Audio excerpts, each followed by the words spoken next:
o bom Jesus possa estar abençoando a todos. Queremos abençoar nossas crianças que estão se deslocando aí para o MPD, que é o ministério onde elas são ministradas. Que Deus abençoe os nossos filhos, amém? Amém. Glória a Deus por isso. A gente está aqui com o nosso amigo, irmão, pastor Rafael também. No meio da semana nós tivemos um encontro em Orlando, um encontro de liderança, onde o pastor Paulo Borges esteve conosco. Foi um tempo muito precioso, né?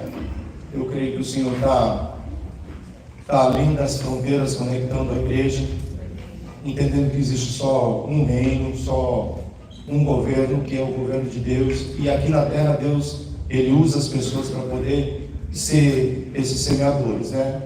Depois Ele vai estar dando um salve para os irmãos e compartilhar um pouquinho também daquilo que o Senhor tem colocado no coração deles. Eu sei que vai ser um tempo precioso. Amém, pastor? Está em casa, fica à vontade. Tem alguém mais que nos visita pela primeira vez? Qual o seu nome de novo? Ana Paula. Seja bem-vinda, Ana Paula. Deus abençoe. Imagino que é conhecida da Dona Meire, né? Gente boa. Dormindo e amarrado não faz mal a ninguém. Seja bem-vinda, Ana Paula. Bem? Eu creio que os demais são de casa. E está tudo em paz com você? Tudo em ordem? Sim? Glória a Deus. Amém. Com a gente também. Está tudo em ordem, graças a Deus. A gente vai começar uma série de mensagens, Venha Teu Reino. E hoje eu vou startar essa série de mensagens falando sobre o governo de reino. Mais completo eu poderia falar o governo do reino de Deus. Mas eu quero falar sobre governo e sobre reino. Fala governo e reino. Reino e governo. Por que é importante nós entendermos isso? Porque nós vivemos no Ocidente. E no Ocidente nós não trabalhamos a monarquia como sistema de governo. Nós trabalhamos o quê? Parlamentarismo, presidencialismo. Ou a democracia. Né? Qual que é a diferença da monarquia para a democracia? É simples. A democracia é uma forma de governo no qual o povo participa da tomada de decisões, direta ou indiretamente, por meio de representantes eleitos. A monarquia é uma forma de governo na qual o chefe de Estado é um monarca, geralmente um rei ou uma rainha, que ocupa o cargo por herança ou passado de pai para filho. Qual que foi a grande diferença de Saul para Davi? Porque a gente vê que o povo de Israel olhava para as outras nações e via qual era a forma de governo que as outras nações trabalhavam. E Israel, não entendendo que Deus é o rei, não era, porque Ele é o rei, Ele nunca mudou, Ele nunca deixou de ser rei. E eles não entendendo que Deus é o rei que quer governar as nossas vidas, eles pedem um governo humano para poder ser governado por um homem. E Samuel, chateado, vai falar com Deus, fala: Deus, por que eles estão pedindo isso?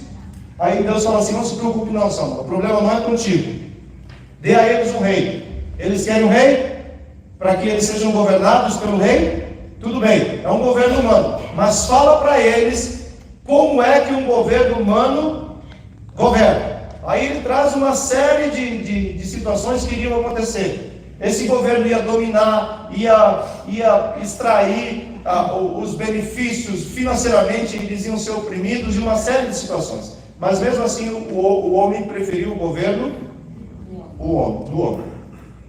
Davi foi uma história totalmente diferente. A diferença de Davi é que ele entendeu um princípio que é princípio de reino. Quando ele chega no trono, ele fala algo que revela o que estava no coração de Davi. Ele não chega no trono no dia que ele foi colocado para governar e fala: a partir de hoje Davi vai reinar. Ele fala isso? Não. o que ele fala? Existe uma alegria nos céus e outra na terra. Porque no meu reinado, Deus vai governar através de mim. Foi o que Deus fez quando plantou Adão no Éden. Ele esperava que Adão governasse o Éden através de quem? De Deus.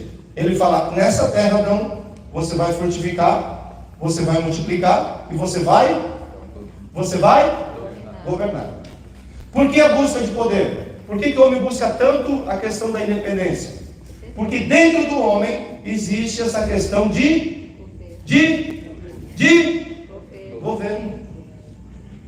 Por que Deus coloca o governo no coração do homem?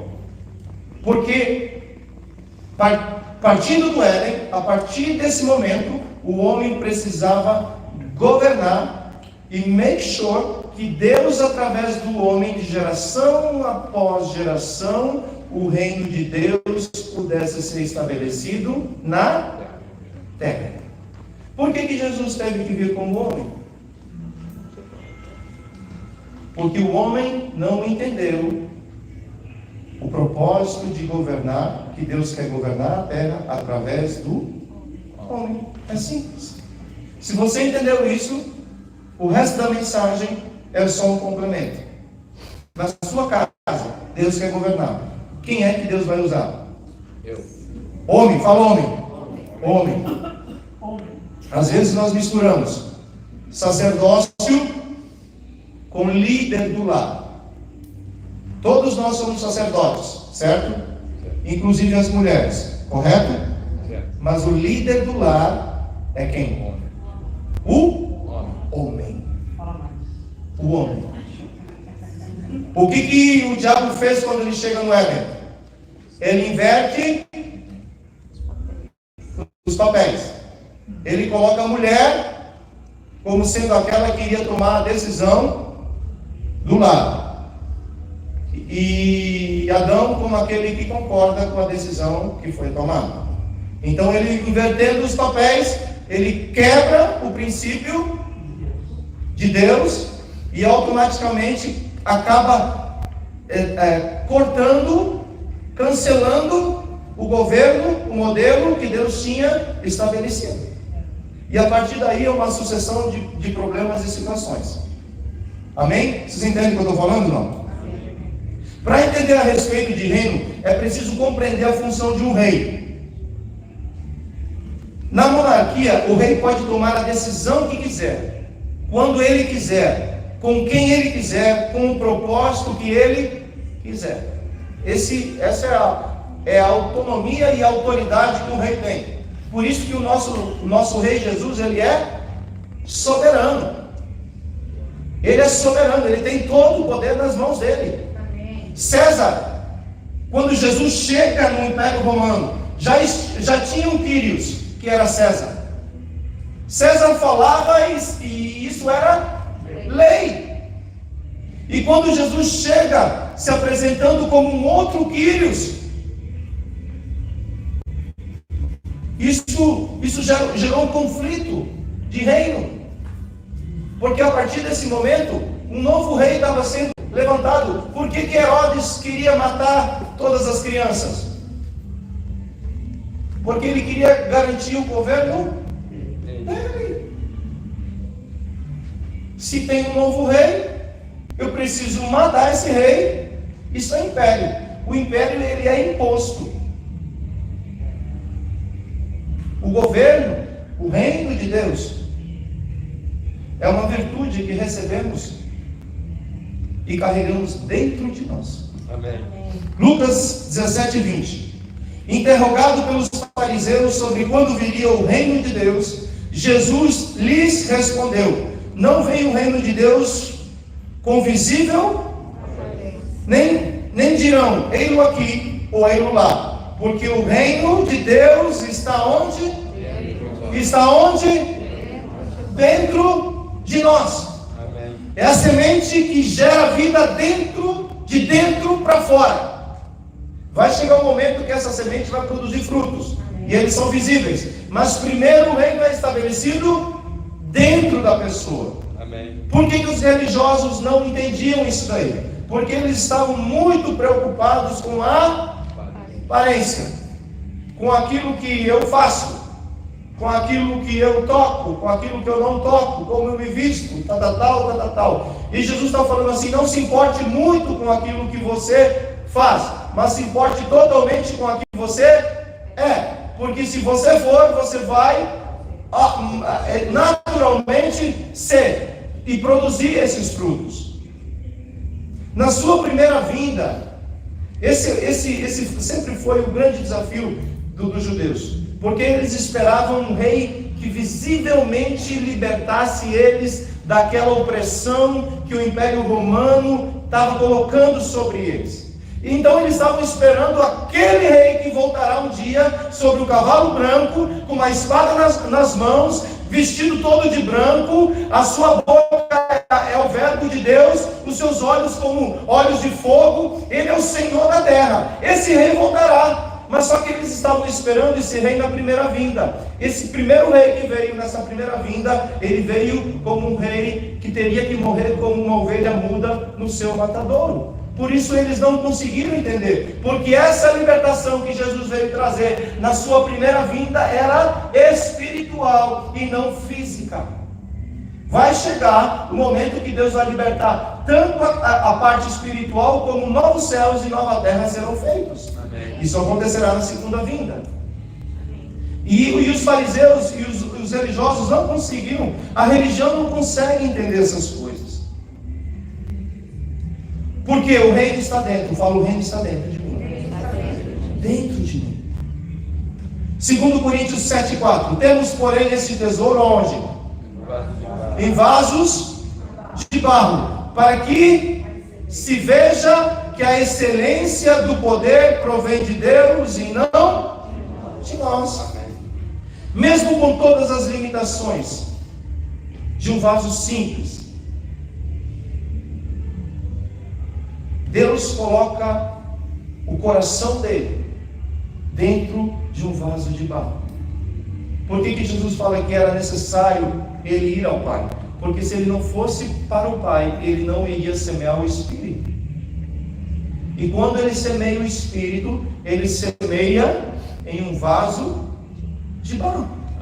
O cristianismo não é a eliminação das fraquezas. Porque muitas vezes nós achamos que Jesus vai resolver todos os meus problemas, né? E mostrar fraqueza, debilidade, é coisa de quê? De gente fraca. Confessar pecado? Pecado? Não. Isso era para a igreja primitiva. Eu hoje sou um sacerdote real. Eu sou forte. Até que você entenda que você é fraco. Então o cristianismo não é anular a fraqueza do homem. Pelo contrário, o cristianismo veio revelar que o homem ele é fraco. Nem meramente a manifestação do poder de Deus através da fraqueza humana, mas é o triunfo de Deus no meio da fraqueza. Porque Deus se tornou homem e se esvaziou da sua glória para que eu e você pudéssemos ser fortalecidos em Deus. Deus se tornou homem para nós vivermos, para Ele viver a nossa vida. E Ele colocou o Espírito em nós para que nós pudéssemos viver a vida dEle. Por isso que Ele fala: se vocês não morrerem, vocês não vão receber a minha vida. Porém, se vocês morrerem, vocês vão viver o que eu vivo. Esse é o Evangelho do Reino de Deus. É uma troca injusta. Aquele que nunca cometeu pecado se fez pecado por nós, para que nós pudéssemos viver como Ele viveu aqui nessa terra. Esse é o Evangelho do Reino de Deus. 2 Coríntios 12:9. Então ele me disse, depois de 3 orações, Deus respondeu Paulo: quantas orações você já tem feito? 3 não quer dizer significativamente um número, mas uma perseverança. Paulo pediu. Jesus pediu 3 vezes ao Pai, para que o cálice pudesse ser passado, até que o Pai respondeu. Então Paulo, por 3 vezes ele faz uma oração.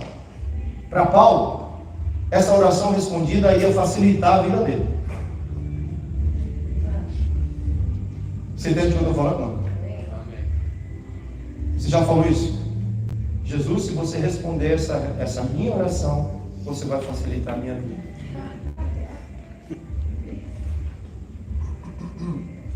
E eu creio que Jesus ficou pensando assim: como é que eu vou responder isso para esse menino, rapaz? Então ele me disse. Você já escutou a voz desse ele? Aleluia. Quando ele te fala algo, independente de qual for a situação, ele me diz. Aleluia. Não importa o que você está passando. O que importa é o que ele te diz. Amém. Então ele me disse: a minha graça, meu filho, é o que basta para você. Por quê? Porque o poder, ele no poder. O poder se aperfeiçoa na fraqueza, no poder. Quando você é forte, o poder se aperfeiçoa.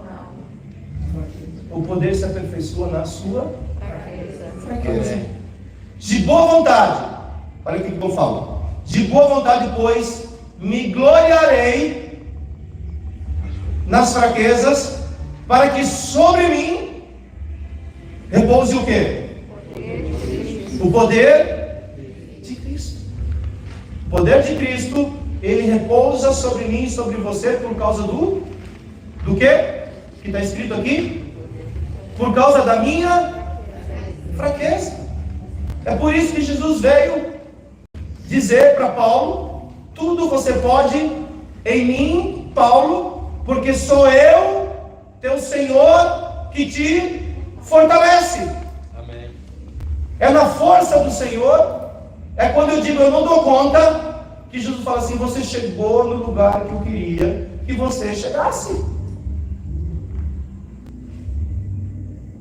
Paulo foi a pessoa que mais recebeu revelação. João, na ilha de Patmos, no final, também foi um cara que recebeu muita revelação. Mas Paulo foi uma pessoa que não viu Cristo, não teve um relacionamento com Cristo. Mas no caminho de Damasco, ele encontrou com o Senhor da vida. E ele fala: quem és tu, Senhor? E Jesus fala para ele: Paulo, querido, eu sou Cristo, a quem você está perseguindo. E Paulo teve a revelação, teve um encontro com o Senhor. E ele fala que aquilo que ele recebeu é tão profundo e é tão grande que não cabe revelar tudo aos homens. Então Paulo tinha um conhecimento pleno de Cristo, tinha a revelação. O que Paulo revelou? Paulo revelou o coração de Cristo. O mistério que estava escondido me foi revelado. Qual que era o mistério que estava escondido? Cristo revelou para ele que o coração de Cristo está na igreja. O mistério que estava escondido foi revelado. A igreja é o que está no coração de Cristo. Esse homem tinha um pleno conhecimento de quem era Jesus. Muita revelação, muito conhecimento. Mas é incrível que ele não... o poder de Deus não se aperfeiçoa na revelação. O poder de Deus, ele se aperfeiçoa onde? Na minha. Você pode ter o conhecimento que você quiser, aquilo que Jesus te deu, glória a Deus por isso, mas não é isso que te faz forte. Amém. O que te faz forte é dizer para Jesus muitas vezes: eu não dou conta, Jesus. Amém. Mesmo que o Senhor tenha me entregado muita coisa, eu sou igual aos meus irmãos, fraco como eles, um vaso de barro. Amém. Por que eu preciso entender essas coisas? Porque o reino de Deus é isso. É o poder de Deus dentro de vasos de barro. Ah, não. Eu sou um vaso diferente. Não, você é um vaso feito com o mesmo material que Jesus te levou para a casa do oleiro e moldou para você ser desse jeitinho. E agora eu quero começar a aplicar essa palavra. Jesus é a porta do reino. João 10:7. Então Jesus disse mais uma vez. O que Jesus disse mais uma vez? Em verdade lhes digo que eu sou. Mais uma vez Jesus está dizendo hoje. Quantas vezes Jesus precisa repetir a mesma coisa para que eu possa entender? Eu não sei. Sei de mim. E mais uma vez Jesus diz: eu sou a porta. O reino abriu porque Jesus abriu essa porta. Nós não tínhamos acesso ao reino. Jesus é a porta que justifica. Jesus é a porta que justifica para que todos possam receber, através da graça, a credencial para fazer parte do reino de Deus. Você já foi para um evento grandão, um evento fera, organizado, tal. O que normalmente algumas pessoas que têm acesso para entrar e sair têm? Tem o caracachá. Lembra disso, não? Tem um caracachá.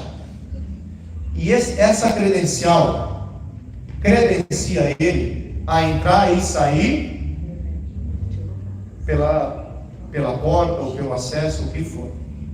Então, Jesus é a porta que te deu uma credencial para que você possa entrar no reino de Deus. Amém. Através dele. Salmo 118:19. Abram as portas da justiça para mim. Entrarei por elas e darei graças ao Senhor. Esta é a porta do Senhor. Por ela entrarão quem? O justo. Jesus é o Redentor. Colossenses 1:13. Ele nos libertou do poder das trevas. Império. Fala império. Lembra que eu falei que o império ele é imposto? Ele nos libertou do império esse império que estava nos oprimindo. E nos transportou para o quê? Você foi tirado de um império e foi transportado para onde? Olha para mim aqui. Eu fui tirado do império. E fui transportado para onde? Para o reino de Deus. Do reino do seu Filho amado. Em quem temos redenção, remissão de pecados. Redentor é a libertação obtida pelo pagamento de um resgate. O reino não se refere somente a um território. Muitas vezes nós achamos que o reino é um lugar. Não, é mais do que isso. Mas um reinado, ou seja, a autoridade, o governo, o poder, a soberania de um rei. Isso significa que não estamos mais debaixo de um império. Nós somos transportados para onde? Para o reino de Deus. Através dessa redenção, nos tornamos povo de Deus. Porque eu fui libertado do império, agora faço parte do reino. Eu me torno povo de Deus. Eu recebi essa credencial. Eu tenho esse acesso ao reino de Deus. 1 Pedro 2,10. Antes vocês não eram o quê? Povo, mas agora são povo de Deus. Antes não tinham alcançado, mas e agora? Alcançaram misericórdia. O povo que andava em trevas viu uma grande luz. Esses somos nós. Essa credencial foi nos dada. Não é por benefício, não é por mérito. É porque Ele abriu a porta. Ele é o Redentor. Ele é o Rei dos Reis e Senhor dos Senhores. Amém. Glória a Deus. De maneira prática, agora entendendo isso daqui, já que Jesus abriu a porta, o reino foi, eu tenho acesso ao reino de Deus. Como é que eu devo me comportar para que o governo de Deus venha a ser vivido através da minha vida? Como é possível viver o governo de Deus na minha vida? É incrível. É incrível porque todo ser humano deseja governar a sua vida. Você já escutou isso? Não se mete na minha vida. Deixa eu falar para você, com muito respeito. Aqui a gente se mete na vida para quebrar justamente essa raiz de independência. Não quero que você se meta na minha vida, a gente vai respeitar, mas você vai continuar sendo independente.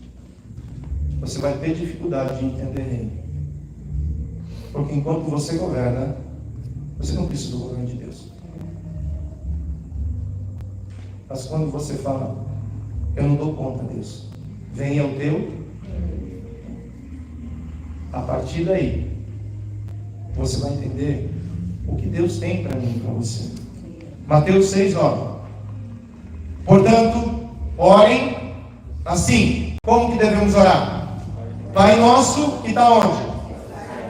Santificado seja o teu. Vem o quê? E o que mais? Aonde? Na terra?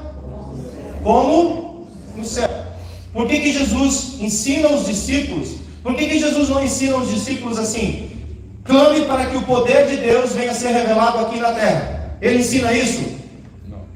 O poder de Deus precisa ser revelado aqui na terra? A natureza, ela manifesta o quê? De um dia para outro ela manifesta a glória de Deus. Jesus não veio manifestar poder, ele veio estabelecer reino. Amém. Ele veio manifestar a vontade do Pai aqui na terra. Então, quando os discípulos pediram para Jesus, você faz coisas diferentes, de maneira diferente, nós não conseguimos entender. Por que você fala tanto com o Pai? Porque oração é falar, é conversar. Muitas vezes fala assim, eu não sei orar. Querido, você fala até pelos cotovelos. Tira essa casca religiosa, que quando você ora, você é uma pessoa, e quando você fala, você é outra pessoa. Você é um só. Falando e orando, você é uma pessoa só. Você é filho falando, você é filho orando. Amém. A religião te ensina que para orar tem que ser só de joelho, nada contra. Mas vai chegar uma idade que você não vai conseguir ajoelhar. Aí você vai ter que parar de orar. E aí? Às vezes você ajoelha e tem que clamar misericórdia para levantar depois.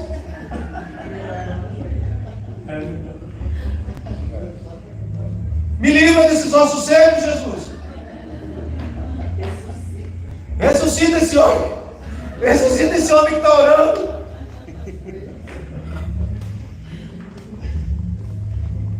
Ele ensina aos discípulos a entender que o Pai é nosso. Aleluia. Glória a Deus. Glória a Deus. Ele é santo. Ele governa. Ele é o Senhor, Rei de todas as nações. E que a vontade dele precisa ser revelada aqui na terra. Qual que foi o maior propósito da vinda de Jesus? Revelar o Pai. E para revelar o amor do Pai, o Filho morreu na cruz, para que outros pudessem receber esse amor que é o amor do Pai. Amém. E a primeira coisa que eu preciso entender para mim poder viver governo de reino de Deus é que o meu relacionamento com meu Pai precisa ser restaurado. Amém. Eu não vou conseguir viver reino sendo eu um súdito e ele um rei. É muito longe, a distância é muito longe. Mesmo que ele é rei e eu sou um súdito, o que Jesus veio me ensinar, que existe um Pai que me ama. Eu preciso deixar de ser um filho escravo para ser um filho que tem acesso à casa do meu Pai. Amém. Não é através do serviço que eu sou credenciado a ser filho. Eu sou filho porque Ele me escolheu antes da fundação do mundo. E está determinado isso não muda. Amém. Se eu acerto, Ele fala good job. Se eu erro, Ele fala good job, my son. Good job, não, né? Acerta aí. Mas eu continuo sendo um filho. Qual que é o problema? O problema é que quando você olha os super-heróis, todos eles não têm pai biológico. Então você vê uma pessoa demonstrando poder sem uma figura de paterna. E esses super-heróis, eles influenciam os nossos filhos. Eu posso fazer tudo, eu não preciso da figura paterna. Você vê como é uma inversão de valores? Normalmente a mãe está em casa, normalmente a mãe é quem fica. O pai é que sai. Porque se ele quebra isso, ele mexe com todo o propósito do pai.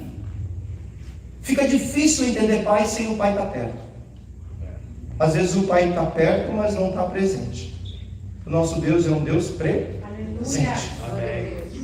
Então tem que restaurar isso no nosso coração. Tem que restaurar isso no meu coração. Eu não recebo aquilo que Deus me deu por merecimento. É porque Ele olhou para mim e falou assim: I love you, son. Aleluia. E Ele me entregou essa identidade. Uma grande parte das famílias, elas fazem parte de um lar disfuncional. Como consequência, é quebrado o modelo original de família. Assim, a família, que deveria ser um lugar de receber e dar amor, se tornou um lugar de profundo traumas entre pais e filhos. Deus quer curar isso, em nome de Jesus. Como consequência, vivemos uma sociedade onde os filhos têm seu relacionamento quebrado com seus pais biológicos. Todo relacionamento que não é baseado no amor tende a se esfriar com o tempo. Jesus é o filho que tinha uma identidade de servo. Jesus é o filho que tinha uma atitude de servo e uma identidade de filho amado. Amém. 2 Pedro 2,17. Porque ele recebeu honra e glória da parte de Deus Pai, quando pela suprema glória lhe foi enviada a seguinte voz. O que o Pai falou? Fale, por favor. Filho amado, em quem me agrada. Este é o meu filho amado, em quem eu me agrado. Você já escutou essa voz? Você já escutou o Pai falando com você isso? Porque isso muda totalmente quem você é, como você vai se comportar. Porque nós vivemos em um momento onde nós somos aquilo que nós produzimos. Você é aquilo que você tem, você é aquilo que você faz. E vamos lá, e vamos para frente, e vamos seguir em frente. E isso, quando você vai parar para entender, às vezes as coisas se afastam, elas tomam uma proporção muito grande. Deus é um Deus de relacionamento. Fala, Deus é um Deus de relacionamento. Se você não tem tempo para relacionar com Deus, então pare de fazer aquilo que você está fazendo. Se eu não tenho tempo de relacionar com Deus, pare de fazer aquilo que você está fazendo. Está disfuncional. É uma questão de tempo que esse negócio vai parar. Isso em tudo. Se teu trabalho está tomando todo o teu tempo, pondera. Se a tua rotina está tomando o teu tempo, porque você não tem tempo para aquilo que produz vida na tua vida, pondera sobre isso. Porque o relacionamento com Deus vai trazer de volta a sua identidade e vai forjar e formar em você essa paternidade. Ele é meu pai. He's my daddy. Alguém já chegou num jantar, no almoço, e o filho chega e fala assim: pai, por favor, tem misericórdia de mim, me dá um pedaço de pão, eu quero comer. Pai, eu estou com fome. Será que você não está vendo a minha necessidade? Ou o filho fala assim: pai, me dá o pão. Como que era na sua casa? É assim? O filho implora para comer?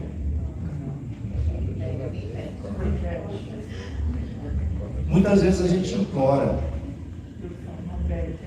Muitas vezes a gente implora para que o Pai amoroso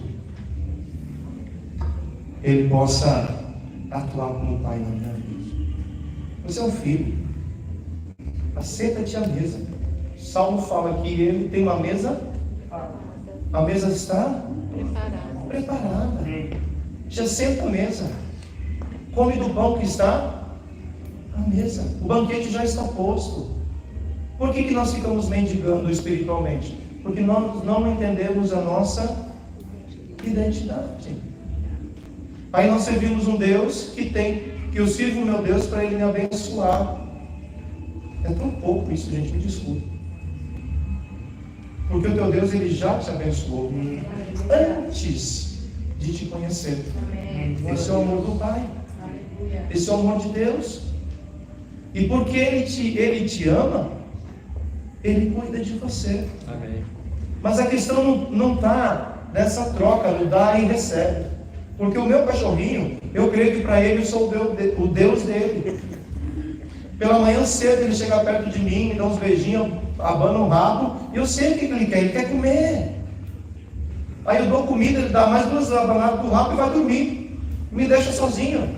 Fala, vamos conversar, rapaz.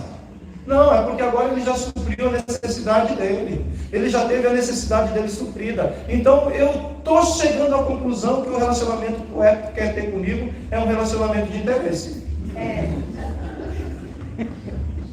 No final do dia a mesma coisa, às 4h30 ele chega apaixonado por mim. E às vezes a Nilka fala assim, amor, ele te ama demais. Eu sei que ele está com interesse, ele quer passear. Quando ele chega, assim, do passeio ele se mete debaixo do sofá, e depois 7h30 ele volta de novo a se relacionar comigo. Chega a hora da janta. Será que o nosso relacionamento está mais ou menos assim com o nosso Deus? Quando eu tenho uma necessidade, eu abano o rabo 2 vezes e falo, Deus, com todo respeito eu falo isso, Deus, eu estou com essa necessidade. Deus não quer se relacionar com você através das necessidades. Deus quer se relacionar com você porque Ele é teu Pai. E porque Ele é Pai, todas as necessidades estão supridas. Ele é o meu pastor. E nada me falta. Ponto final. Amém. Segundo lugar, seja feita a sua vontade. Isso gera obediência. Vontade é um desejo que cada pessoa tem. Tem ou não tem? E às vezes eu tenho vontade de fazer, às vezes eu não tenho vontade de fazer. E, inclusive Deus tem a sua vontade. O poder da minha vontade pode me aproximar de Deus ou me afastar dele. É um poder de vontade. Mateus 7:21. Nem todo que me diz Senhor, Senhor, entrará no reino dos céus, mas aquele que faz a vontade de que está nos céus. Fazer a vontade de Deus vai além do falar. A minha vontade está influenciada pela minha carne e pelos meus sentimentos. Por isso, por causa da minha natureza, nem sempre faço o que agrada a Deus. Olha só o que o apóstolo Paulo fala em Romanos 7,18. Porque eu sei que em mim, isto é, na minha carne, não habita bem nenhum. Pois o querer o bem está onde? Está onde o querer o bem? Mas o realizá-lo? Não. Então por que eu preciso clamar para que a vontade de Deus venha a ser estabelecida na minha vida? Porque eu até quero fazer o bem, mas eu não tenho a capacidade de produzir o bem. Isso vem através do governo de Deus na minha vida.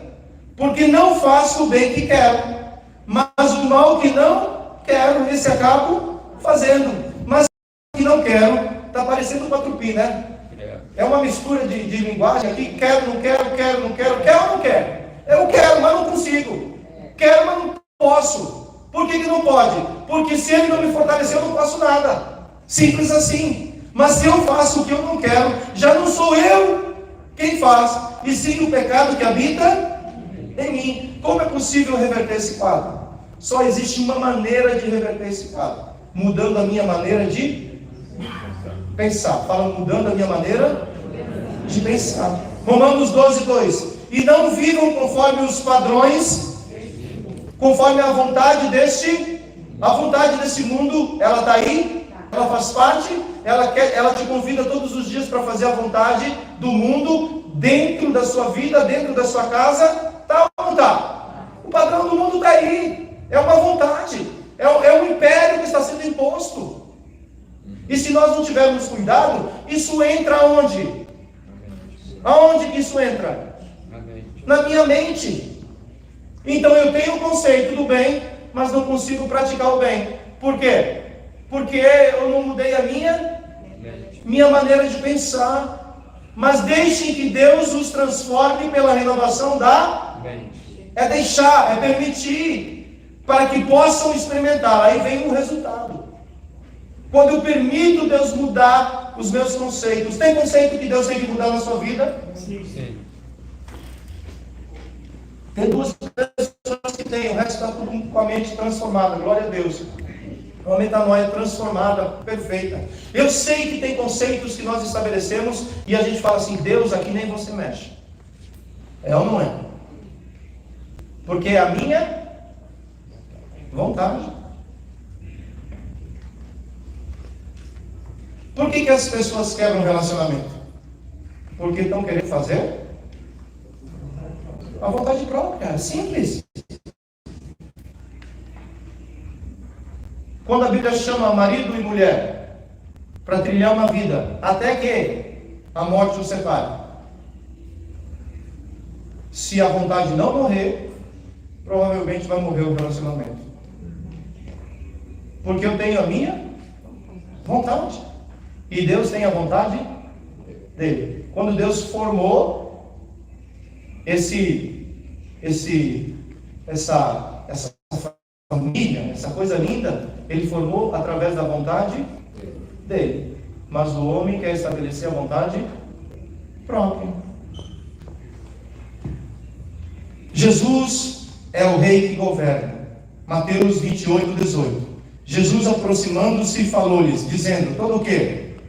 Toda autoridade me foi dada no céu e na terra. Por que eu falei antes que Jesus podia falar aqui? Podia ou não podia? Todo o poder me foi dado nos céus e na terra. Podia ou não podia falar isso? Mas ele falou autoridade por quê? Presta atenção. Império governa com poder, impondo o poder. Reino é através de autoridade. Autoridade que Deus deu para o homem lá no Éden. O homem entregou para o diabo, agora precisava ser tomada de volta. Porque aqui na terra é necessário que se tenha autoridade. Por que Jesus impressionava tanto através do ensino dele? Porque ele ensinava como quem tinha autoridade. E Jesus, ele é o rei que governa. Então, se existe um rei, o que nós precisamos fazer? Nos submeter ao governo desse rei. Desse reino.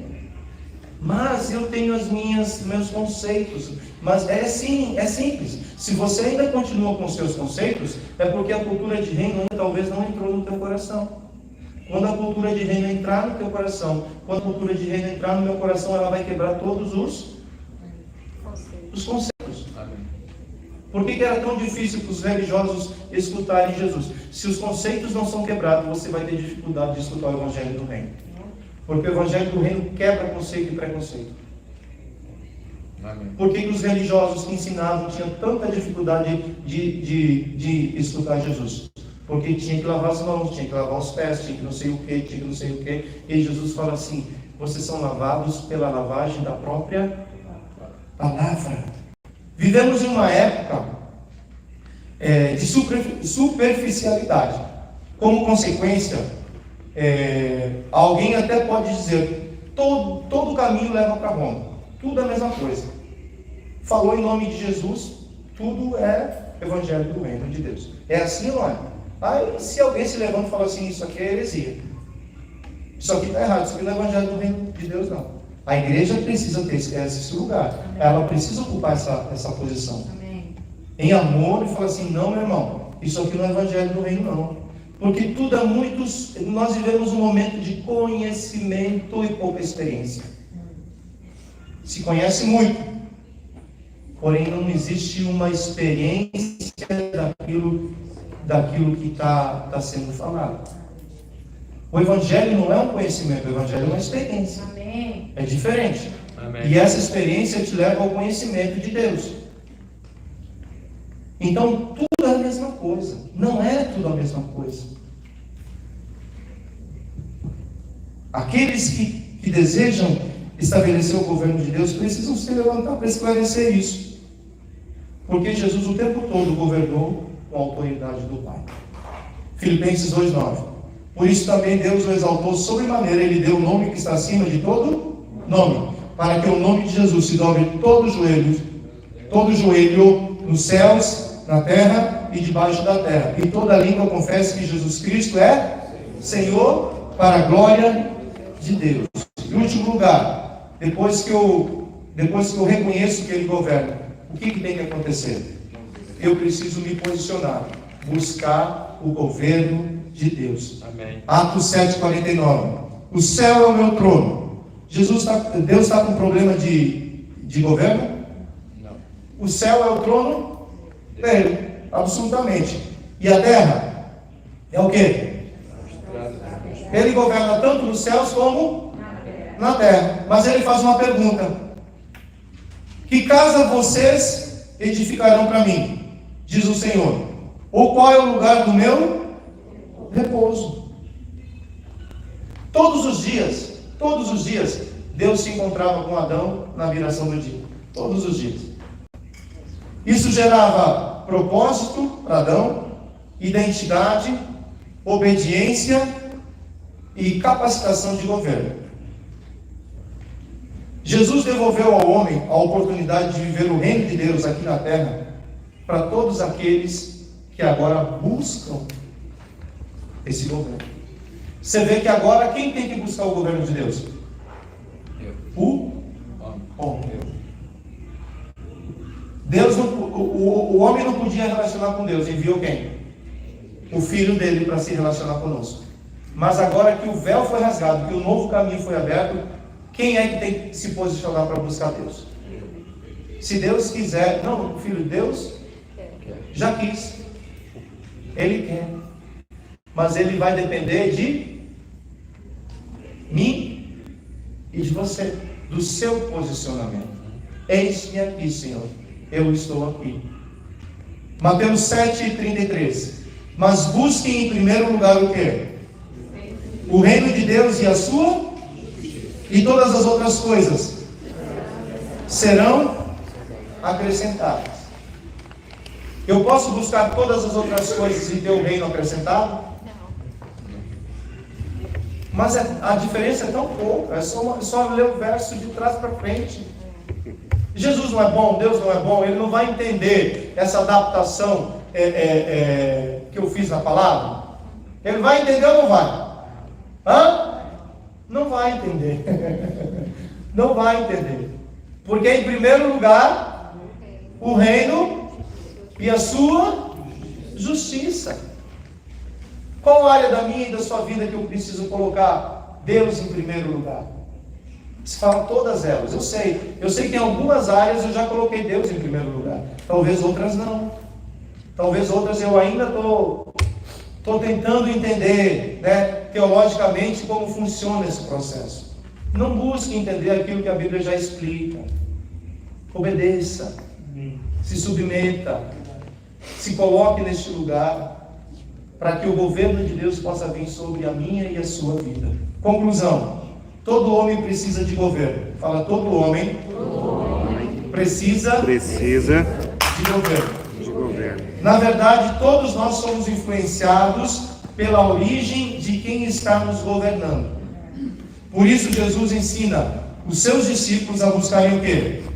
O governo de Deus sobre eles. Vamos ler esse verso juntos? 1, 2, 3, leia, por favor.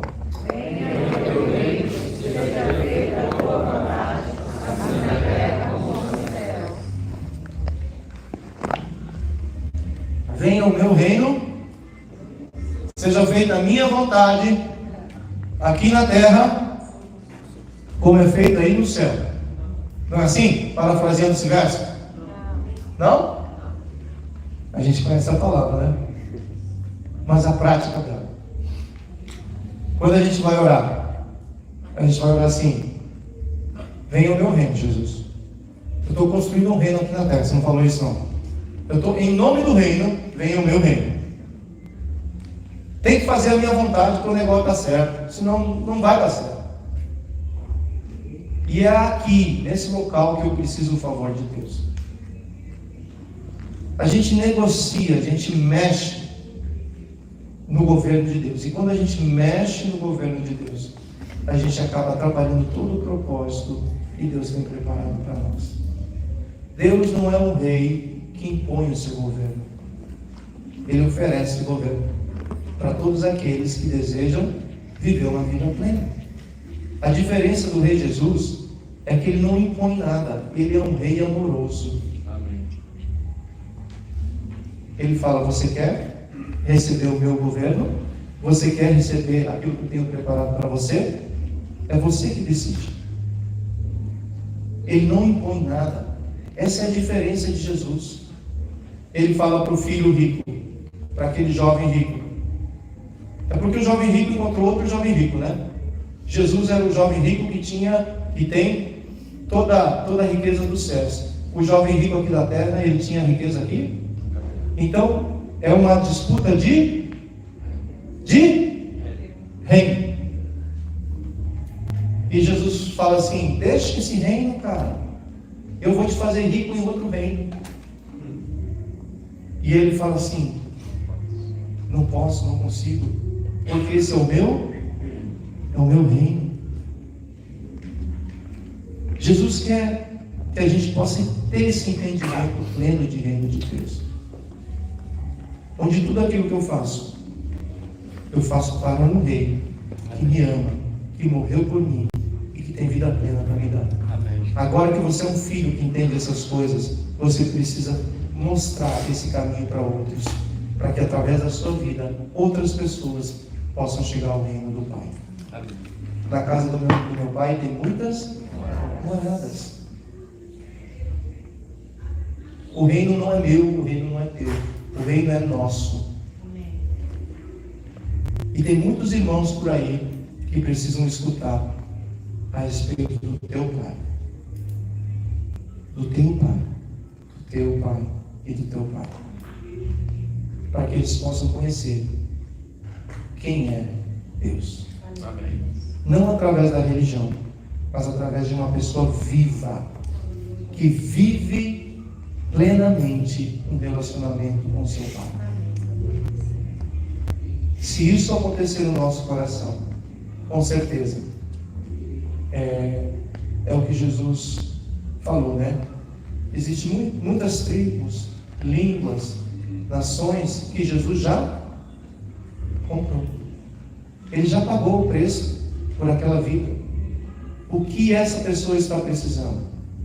Um filho que fale a respeito do Pai dele, que revele o amor do Pai para essa pessoa. Mas tem que levar para a igreja? Até pode ser, mas não necessariamente. Onde você está, você é um filho. Que Deus conta com você, para que através da sua vida você possa revelar o amor de Deus Pai para essa pessoa.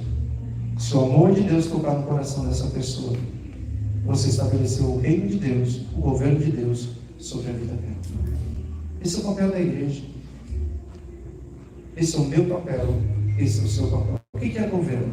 Governo é revelar: existe um rei, ele governa a minha vida e eu posso ensinar outros a como trilhar esse caminho até encontrar a verdade. Incline sua cabeça, quero orar por mim, quero orar por você. Os meninos do louvor não precisam vir para cá, não. Se você quiser se colocar de pé, pode fazer isso também.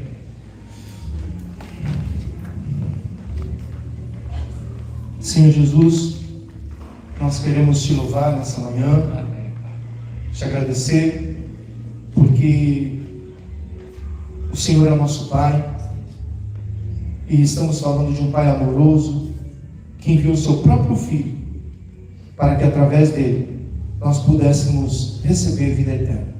Que privilégio, Senhor! Que privilégio que o Senhor tem nos dado de fazer essa obra que até mesmo os anjos gostariam de fazer. Nós somos a geração, nessa geração, que revela o Pai a outros. Eu te peço graça, meu Deus, para que nós possamos fazer isso de todo o coração.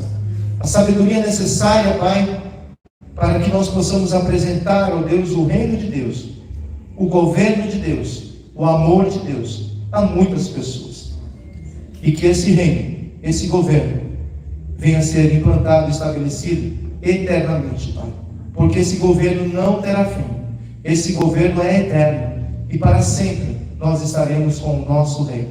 Muito obrigado, Senhor. Mas não permita que nós venhamos ser egoístas, porque nós conhecemos o Rei, agora nós, ó Deus, não entendemos a responsabilidade de apresentar esse caminho a outros. No nome de Jesus, mova o nosso coração, Amém. para que muitos outros irmãos possam encontrar esse verdadeiro Rei. Nós te amamos, Jesus, nós te adoramos, e venha teu reino. Seja feita a tua vontade na minha vida, na vida da tua igreja, na vida dos meus irmãos, aqui nessa terra, aqui nessa geração, aqui nessa cidade, assim como é nos céus. Que a tua vontade venha a ser estabelecida sobre nós. E é no nome de Jesus que nós oramos e agradecemos. Amém e amém.